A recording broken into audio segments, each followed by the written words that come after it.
मेरे आदरणीय साथियों, परम प्रिय मित्रों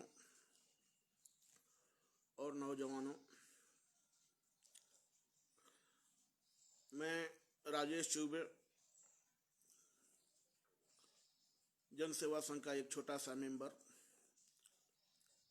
समाज सेवा से जुड़ा हुआ। दोस्तों, आज लाइव आने का एक विशेष कारण था। मैं एक चीज जानना चाहता हूं कि देश में शिक्षा जरूरी है या नहीं। तो जहां तक मेरा मत है, मेरे मत के हिसाब से शिक्षा बहुत ही अनिवार्य है, क्योंकि जहां शिक्षा होगी वहां एक अच्छे समाज का निर्माण होगा, अच्छे व्यक्तित्व का निर्माण होगा, अच्छे कार्य होंगे। और जहां शिक्षा नहीं होगी वहां भ्रष्टाचार होगा। अगर शिक्षा जरूरी है तो आज के नौजवान साथियों से मैं विनम्र निवेदन करता हूं कि उन्हें कमर कसने की जरूरत है। सभी नौजवान साथी अपना कमर कस के एक बार जोर से, जितना जोर हो लगा करके, और सब लोग शिक्षा को उतना उछालें कि शिक्षा अपने स्तर पर पहुंच जाए। क्योंकि मेरे साथियों, राजा की पूजा सिर्फ राज्य में होती है और विद्वान की पूजा पूरी दुनिया में होती है। कहा जाता है कि विद्वान सर्वत्र पूज्यते। आज हमारे देश का आप लोग देख ही रहे हैं क्या हाल है। इसका कारण एक चपरासी की नौकरी के लिए डिग्री की जरूरत है। एक साधारण चपरासी की नौकरी के लिए डिग्री की जरूरत है। उसके लिए एक परीक्षा पास करना पड़ता है, और एमएलए, एमपी या कोई भी चुनाव मान के चलिए, लड़ने के लिए कोई डिग्री की जरूरत नहीं है। ये हमारे देश का सबसे बड़ा कीचड़ है, राजनीति। ये राजनीति जो है हमारे देश का सबसे बड़ा कीचड़ बन गई है। और इस कीचड़ को कैसे साफ किया जाए? शिक्षा से इस कीचड़ को साफ किया जा सकता है। जैसे एक चपरासी के लिए योग्य डिग्री की जरूरत है, योग्य परीक्षा की जरूरत है, ठीक उसी प्रकार चाहे कोई भी चुनाव हो, उसके लिए योग्य डिग्री, एक सुयोग्य डिग्री की जरूरत है और एक परीक्षा की जरूरत है। इन पैसे वालों ने राजनीति को अपना रखेल बना लिया है। जितने भी असामाजिक कार्य हैं, जितने भी अपराध हैं, सब करते हैं। और उन अपराधों को छिपाने के लिए 10-20 लाख रुपया लगा करके कहीं से चुनाव जीत जाते हैं। इनका सब अपराध माफ हो जाता है।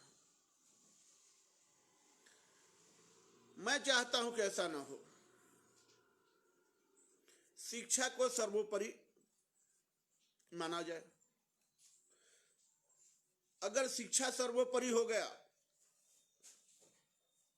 तो सब लोग अपने अपने जगह पे आ जाएंगे, अपने अपने ठिकाने पे आ जाएंगे, सबकी अकल ठिकाने आ जाएगी। क्योंकि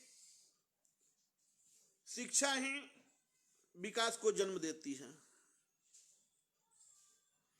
जहां अच्छी शिक्षा होगी वहां अच्छे विचार पलेंगे, एक अच्छा समाज बनेगा, अच्छे कार्य होंगे। इसलिए मैं चाहता हूं कि हमारे नौजवान जितने भी साथी हैं, मेरे मित्रगण हैं, मेरे बच्चों, आप लोग एक बार बुलंद आवाज से शिक्षा को सर्वोपरि बनाने के लिए आवाज उठाएं।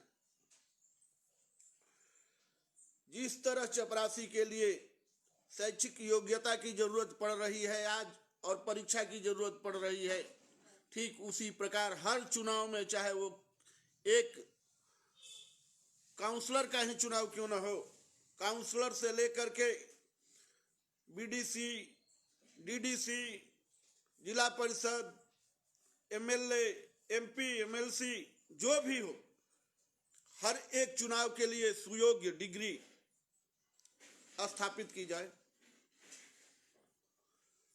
और एक परीक्षा तय की जाए। जो लोग उस परीक्षा में उत्तीर्ण होंगे वही चुनाव लड़ सकते हैं। जिनके पास डिग्री होगी उसकी, वही चुनाव लड़ सकता है। अगर मेरे दोस्तों ये संभव हो गया तो हमारे देश का विकास कोई नहीं रोक पाएगा। हमारे देश को विकासशील होने से कोई नहीं रोक पाएगा। और एक मुद्दा वो है आरक्षण। आरक्षण हमारे देश को दीमक की तरह खोखला करते जा रहा है। ऊपर से देखने में तो दरवाजे को देखे होंगे आप लोग अपने घरों में, बहुत हट्टा कट्टा रहता है, मोटा सा, लेकिन अंदर ही अंदर वो एकदम खोखला हो जाता है। ऐसे टच करो, काम खत्म। ठीक वही दशा हमारे देश का है आज। उसका कारण सिर्फ जातिवाद, आरक्षण। मैं ये नहीं कहता कि आरक्षण न लागू हो, आरक्षण लागू हो, बगैर आरक्षण आर्थिक स्थिति पे, गरीबी के आधार पे, शिक्षा के आधार पे लागू हो।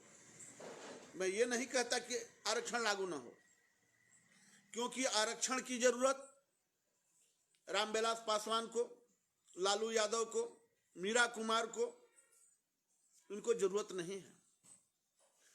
गरीब ब्राह्मण के भी बच्चे हैं, गरीब राजपूत के भी बच्चे हैं, उन्हें जरूरत है। ये जातिवाद आरक्षण खत्म हो। जब तक ये जातिवाद आरक्षण खत्म नहीं होगा, हमारे देश का विकास संभव नहीं है। आप लोग आजकल देख ही रहे हैं टीवी पे, आप लोगों को लाइव दिखाया जा रहा है। हमारे मीडिया भाई लोग का धन्यवाद मैं करता हूं, जो स्कूलों में जा जा करके लोग दिखा रहे हैं। शिक्षा का स्तर कितना गिरता जा रहा है। एक हाई स्कूल का टीचर जिसे अपना शुद्ध नाम नहीं लिखने आता, हाय रे मेरे देश की विडंबना, इसे क्या कहा जाए। एक ब्राह्मण का, एक राजपूत का, एक फॉरवर्ड क्लास का, किसी भी कास्ट का बच्चा 90%, 95% लाकर भी किसी सुयोग्य पद पे नहीं जाता। वहीं जातिवाद के आधार पर 40% ला करके एससी एसटी को उस सुयोग्य पद पे बिठा दिया जाता है। अब आप खुद ही बताएं, खुद ही सोचें कि 90% पाने वाला अगर बच्चा चोर निकल जाए तो 40% वाले की औकात है क्या उसे पकड़ लेगा? नहीं। आजकल डॉक्टर बन रहे हैं, कई जगह आप लोगों ने सुना होगा, पढ़ने में भी आता है, देखने में भी आता है, टीवी पे भी आया है कई बार। डॉक्टर ऑपरेशन के टाइम कैंची उसी में छोड़ देते हैं। उन्हें पता ही नहीं चलता कि इसका रोग क्या है। पता चलता है कि रोग है छाती में, ऑपरेशन कर दिए पेट का। ये आरक्षण की देन है। हम लोग कह रहे हैं कि बाकी के देश बहुत आगे हैं, तरक्की पे हैं। आखिर वो तरक्की पे क्यों हैं? आज अमेरिका को ही मान के चलिए, हमारे देश के जितने भी प्रतिभाशाली युवा हैं,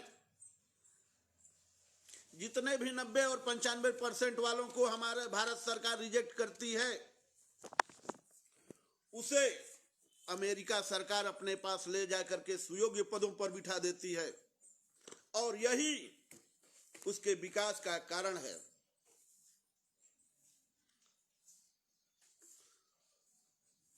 क्यों? आखिर ये काम अमेरिका ही क्यों करता है, हिंदुस्तान क्यों नहीं, हमारा भारत क्यों नहीं करता? मैं सभी आप लोगों से हाथ जोड़ करके विनम्र प्रार्थना करता हूं कि एक साथ